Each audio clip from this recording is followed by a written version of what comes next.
All right. Now, Matt. Tim, Yes. let's move on to you. So my topic is reality TV.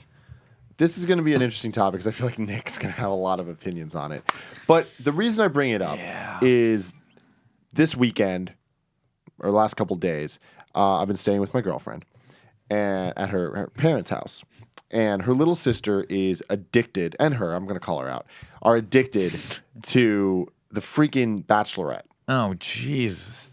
That show is like totally fake. I mean, that's the thing. I'm watching it, and it's like, holy shit. How could anyone like this? This doesn't make sense. It's all this super contrived romance speeches that the whole entire show is it's a two-camera thing of just them going back having a fucking conversation. I guess I can't really hate on that too much. No, but there's a but there's a difference, and that and you can look at the way they're actually marketing these as far as the award ceremonies are concerned, right? There's reality. Now there's a bunch of different categories in reality, and I'm going to get these totally wrong, but there's something where it's like documentary reality, and then there's also scripted reality, which is a hilarious contradictory term. Scripted reality, and that's what you're talking about, right? Is that the Bachelor is a show that, if you look, has writers and people telling them exactly what's supposed to happen and who's supposed to be bad, and they're casting people specifically to like play up the dramatic aspects of these. So I think they're fine. I think it's fine to watch as long as you realize that it is a fake show. Yeah. It is a pure entertainment. So there's a couple things that came from it because I did not watch that much of it, but I was in a room while it was happening. Like 4 hours later, he's like, I hope this chick wins. She's so good. So something there did happen. She's so good for him. The show was interesting to me, one, because it's mega popular. I'd write it off as being like, why are you watching this? But it's like a pop culture thing that isn't our group, but it's a fucking thing. Oh, yeah. The episodes are 2 hours. Are they really? Yes. It's a 2-hour weekly show. Are you sure it wasn't just like special? Nope, it's not just the final thing. It's 2-hour show. I'm like, this makes no fucking sense. So what happens is originally there was The Bachelor. Are you familiar with The Bachelor, Colin? Yes. Okay. So they have The Bachelor. I don't know. See, I don't know where your pop culture begins and ends.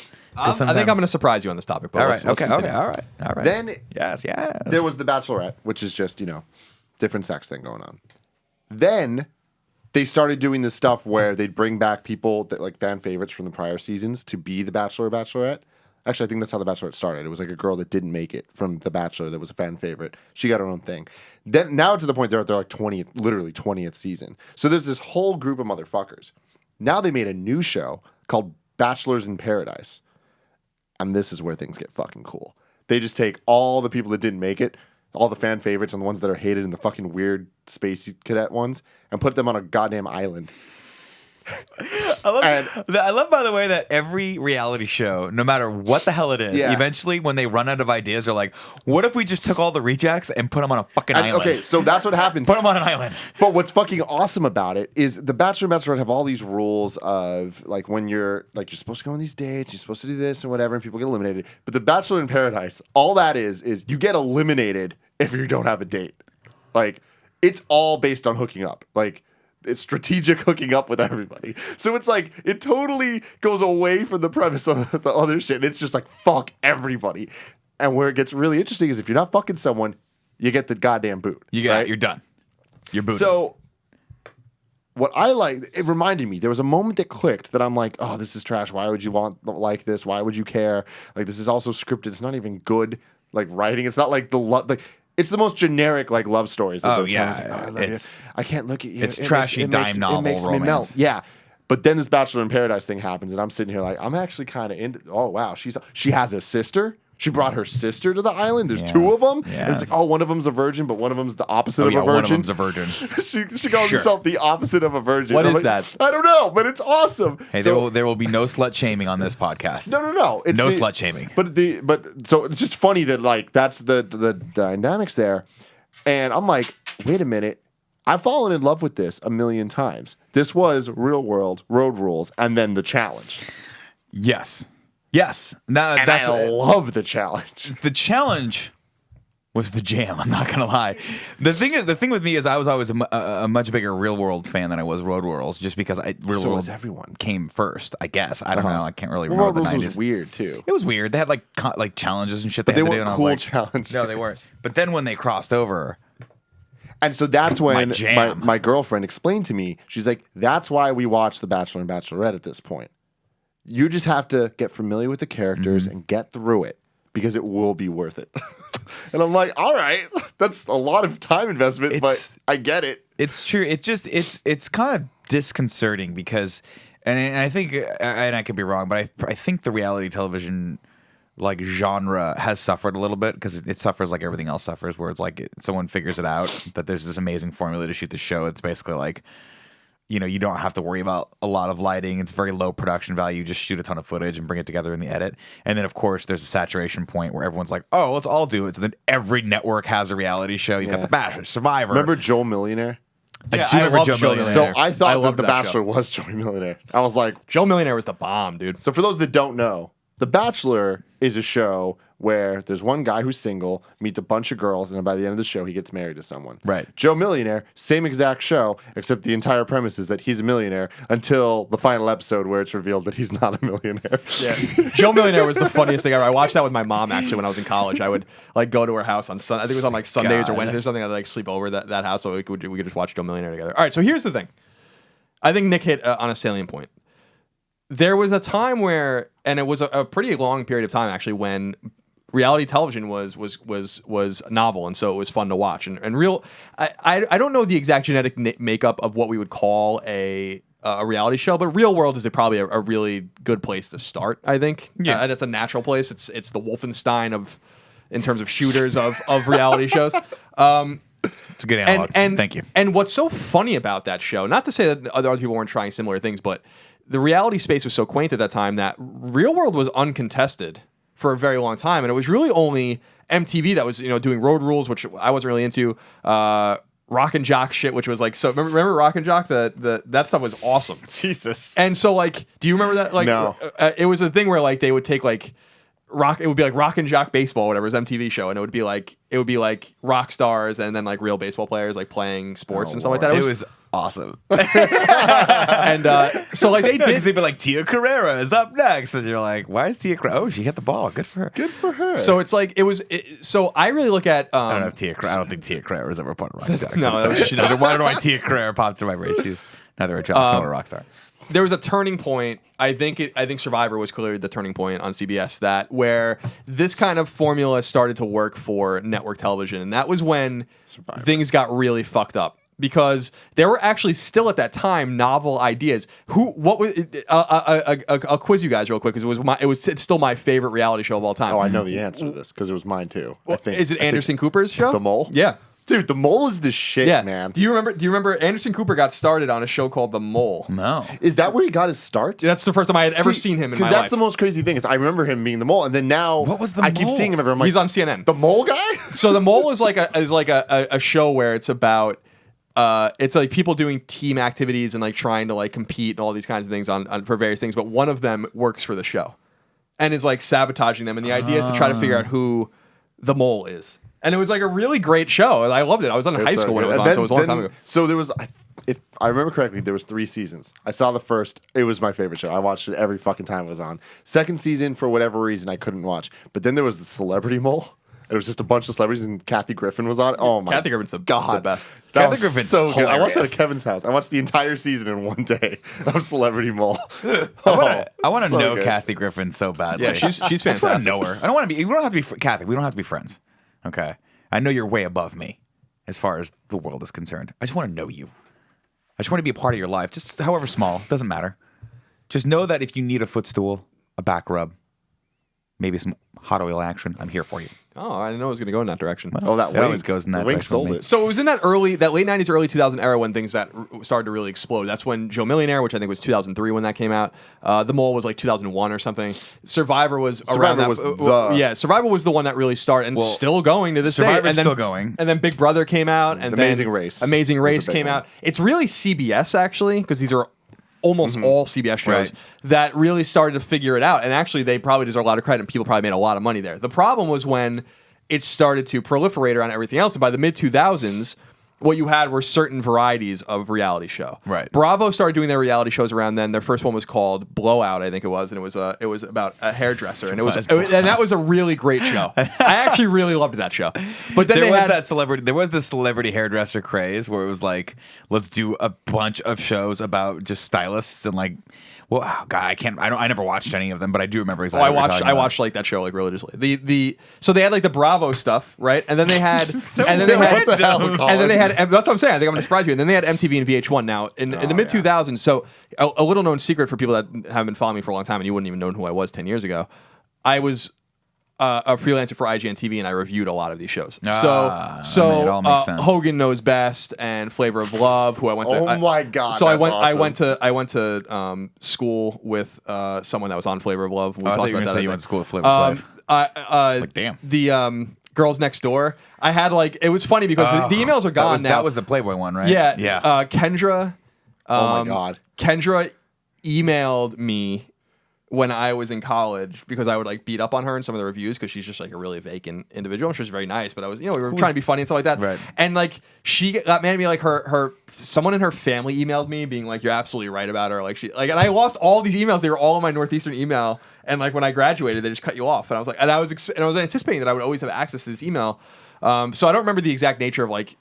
I think it was her that reached out, and I think it was like one of her family members. Regardless, like Who was the other girl? Who was the other playmate? I'm blanking on it. There's three of them. There was Kendra, who ended which up was like the least important one, and then the main one was not Molly. What the hell's her name? Molly is one of them. Molly was the one. Holly. That was Holly. Holly Madsen. Holly Madsen, right? Yeah. She was the one that was She like was the big one. Yeah, I actually loved the one in the middle though. The one Holly that was was hot. like Bridget. The one that looked like a pinup girl, like an old school pinup girl. Oh, I loved her. She was hot. They were hot. But nonetheless, so I was reviewing these shows in addition to Monk and Psych and all this other shit. So I have a pretty, I don't want to say deep knowledge because I stopped paying attention at some point. Like I love New York and all this shit. I'm like, I can't do this I anymore. love New York. God damn. Yeah. But to me, the two winners of what I feel like were actually really fun, quality oriented, post boom reality television was Bravo, which is still doing awesome work, and then VH1, and VH1 doesn't really do that shit anymore. Like that was all VH1. VH1 had literally 10 shows. Was that were VH1 like, the guys that they would take like all the has-been celebrities and put them in a house? Yeah, the Surreal Life. Surreal Life. That was another one I reviewed. It was like I think I Corey used to Feldman. You're like, what? There was a whole bunch Breaking of those. Bonaducci. Do you remember Breaking my God, Bonaducci? I remember Breaking Bonaducci. So to me, the problem with reality television was it started from a good place, right? It started from a documentary standpoint where someone's like, let's just put a bunch of kids in a house, like a bunch of people from ethnically diverse backgrounds, put them in a house someplace and just see what happens, right? And I'm sure there was a fair amount of editing happening. I mean, no matter what, you're still You need to tell the scriptedly, story. You're still Footage scripting is it just some footage. way, It's right? not a show. Yeah, so you're still trying to find a narrative somewhere in there because even documentaries have narratives. You're still telling a story.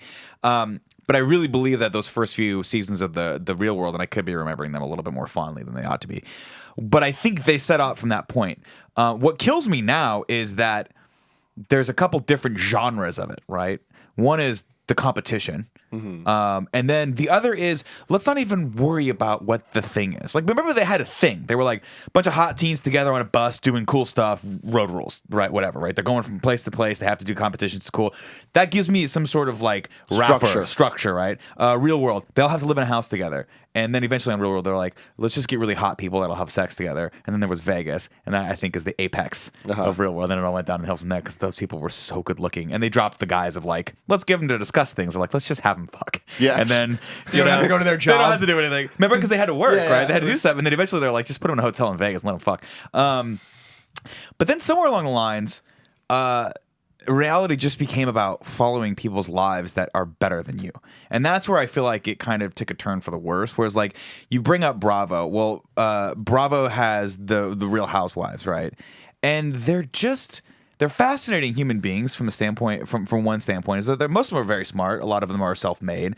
They're characters in their own right, but they represent just a lot of just horrible things that's wrong with society today, and they glorify that, and that is the entertainment value of them. And so it's very hard for me to watch that because I'm like, these fucking people are horrible human beings to each other. Maybe not in their own right, but to each other when put in the room, they are just terrible. And I have watched 5 episodes straight of this, and I don't know why I like it so much. But Bravo does do a good job of that. But they've totally thrown all that out the window. And then there's E, of course, which has the Kardashian show. Yeah. And like everything's Kardashians. Yeah. All of even their news programming is talking about the Kardashians. It's all like I watched E! News the other day. And I was like, oh my God, for the first time. I mean, I don't know why this occurred to me now, but I'm like, this isn't a fucking news show. This is a show that just promotes all their other shows. Well, isn't that what any news show is on? Well, any no, like a normal modern news, like thing? Well, CNN besides is real like news. we're talking about the fucking election. Yeah. But E is like, hey, here's what's happening in Hollywood. Kim Kardashian has a new show on right after this, and you're like, oh man, this is useless. But I mean, like that's how things are in entertainment. I mean, like the Daily Fix on IGN. What's that? That's just a thing of, hey, check this out on IGN. This is game news happened. Oh, check this out on It's IGN. true. It's you know true. what I mean? It's the same. I'm giving shit. him a little hard time. But what's funny with the through line, Nick, with a lot of this stuff is that it makes this programming now for a lot of channels makes or breaks the nature of your channel.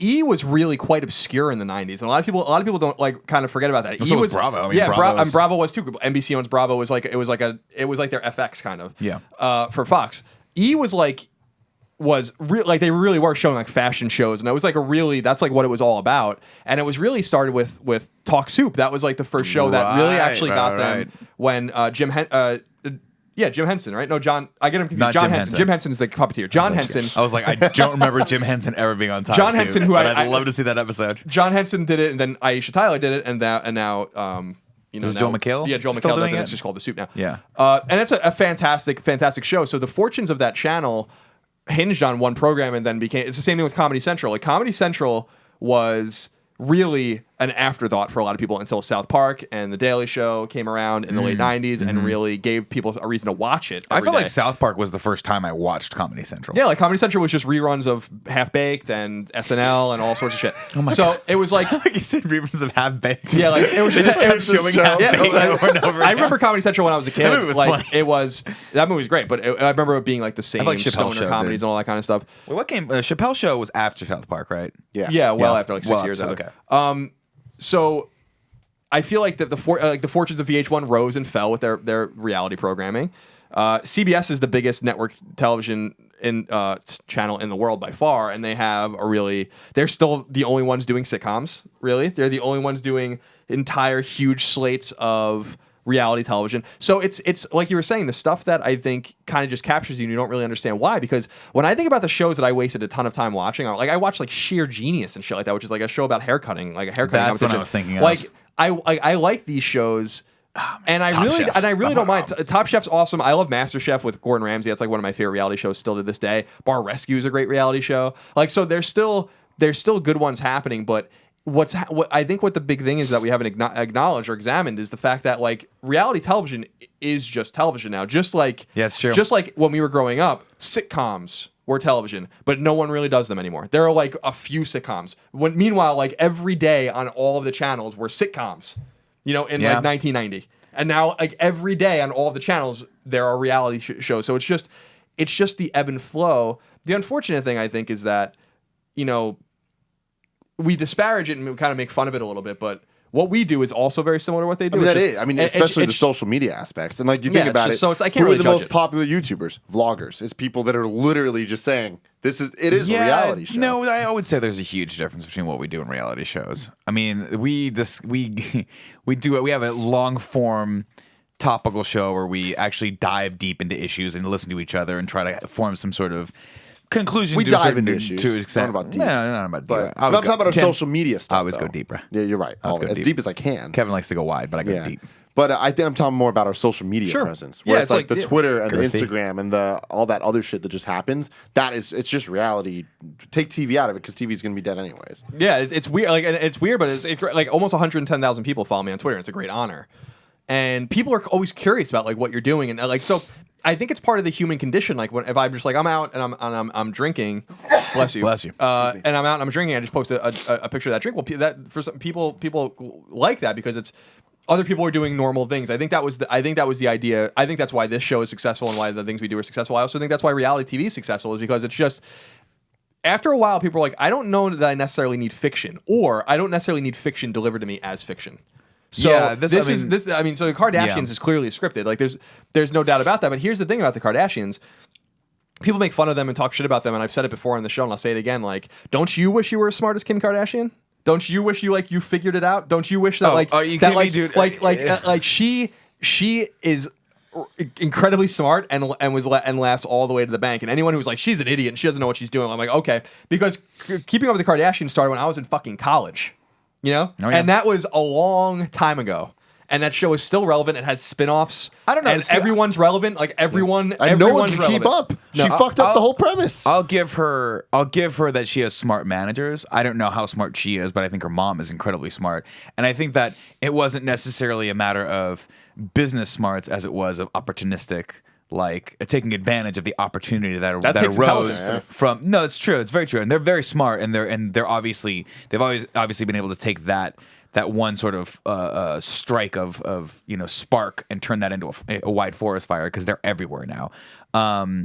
But like, I just totally lost my train of thought. That was it. We hit the I think you're going to end at Kanye West somehow. Yeah, no, Kanye's the bomb.